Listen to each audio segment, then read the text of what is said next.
Big story here to lead this half hour. The federal government just releasing a report acknowledging mistreatment of tribal children in boarding schools that it ran up into the late 60s.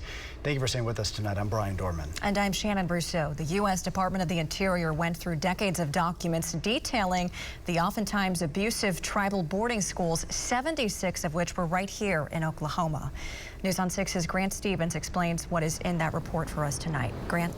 Brian, Shannon, the systematic abuse is nothing new to Native families whose own grandparents may have been among the thousands of children taken against their will from their families, forced into U.S.-run boarding schools.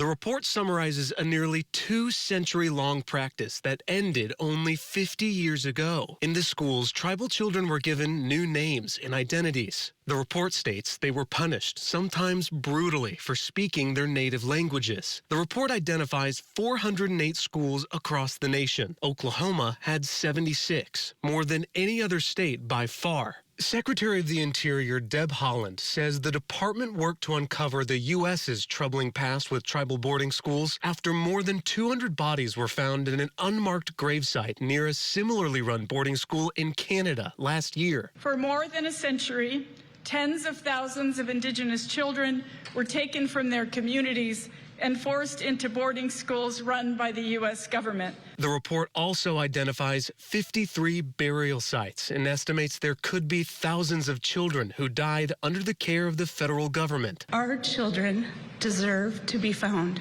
Our children deserve to be brought home. The purpose of these boarding schools wasn't hidden. Quoting the 1902 Commissioner of Indian Affairs' own stated goals, the young of the wild bird, though born in captivity, naturally retains the instincts of freedom so strong in the parent and beats the bars to secure it. While after several generations of captivity, the young bird will return to the cage after a brief period of freedom. So with the Indian child.